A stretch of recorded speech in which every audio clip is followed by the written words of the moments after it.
Assalamu alaikum wa rahmatullahi wa barakatuh. Rapide vidéo sur le prophète Mohammed salam alayhi. Tout d'abord, qui était Mohammed? Réponse, un homme, un simple homme. Cela a toujours été son message, qu'il était un simple homme. Un simple homme, à la différence des autres, c'est qu'il était messager et prophète du Seigneur. Mais ici, le premier point à noter, c'est que Mohammed est un appel à la simplicité. Il n'a pas parlé au berceau comme Jésus, il n'a pas marché sur l'eau, il n'a pas redonné vie aux morts. Non, il a vécu parmi ses semblables au milieu d'eux, de manière simple et modeste. Donc, premier élément qui va avec Mohammed, c'est la simplicité. Remarque, y a-t-il une chose plus dure que d'être simple? De rester simple, quel que soit notre statut social? Pour Mohammed, c'était simple d'être simple, puisqu'il était la simplicité incarnée. Ce qui nous renvoie à cette phrase connue par tous les musulmans. La religion est facilité. Ici, facilité est sœur jumelle de simplicité. Pas dur, mais simple. On le trouvera dans le Coran. Sourate 3, Al-Imran, verset 159. C'est par quelque miséricorde de la part d'Allah que tu, Mohammed, as été si doux envers eux. Mais si tu étais rude, au cœur dur, ils se seraient enfuis de ton entourage. Pardonne-leur donc et implore pour eux le pardon d'Allah. Et consulte-les à propos des affaires.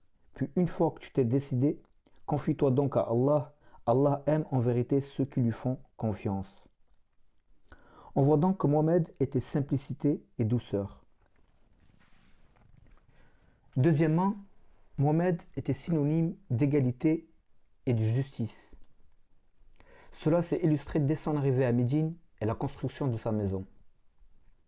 Choisi par une chamelle pour ne chagriner personne en dormant chez lui plutôt qu'un autre. On laissa choisir la chamelle un endroit pour construire sa maison et ainsi ne chagriner personne. Un premier exemple d'égalité entre les habitants de Médine qui voulaient tous héberger le prophète et dans le même temps un exemple de simplicité, avec lesquels le prophète, paix et salut sur lui, résolvait des problèmes de société. Simplicité et égalité donc. Égalité que l'on retrouvera dès la première décision politique prise à Médine, à savoir le partage des richesses entre les nouveaux arrivants et les habitants de la cité.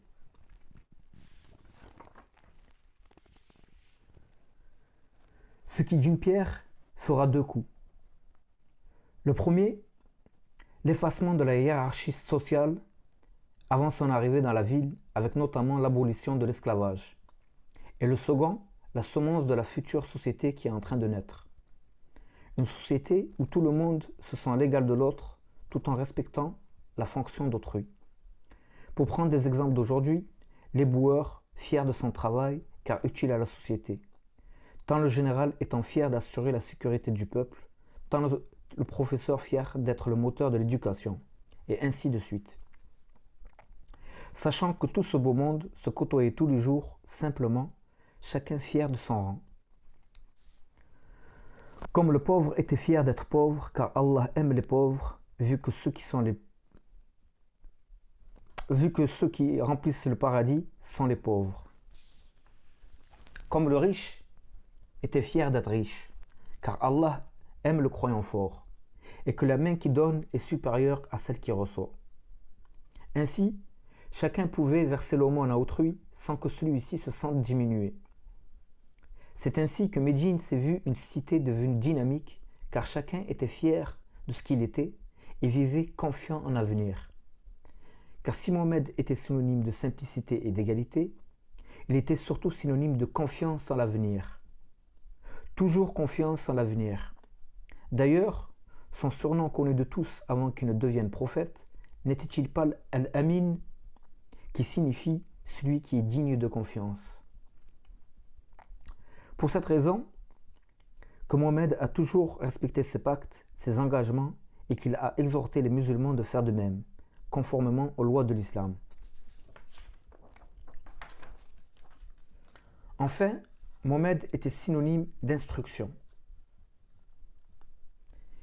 Il était analphabète, mais instruit. Il connaissait les mœurs des tribus environnantes, des autres empires. Il savait les qualités de tel roi, de tel empereur. Il était donc une invitation à la découverte, à la connaissance du monde dans lequel il vivait.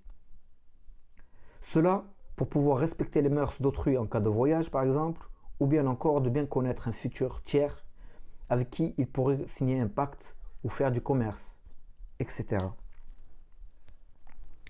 Voilà pour la courte vidéo sur le prophète Mohammed, paix et salut sur lui, pour rappeler qu'il était simple, doux, juste, équitable et surtout charitable. La gentillesse en personne. Je terminerai sur cette réflexion. Le seul prophète à ma connaissance qui a rencontré plus savant que lui était Moïse, avec Al-Khidr.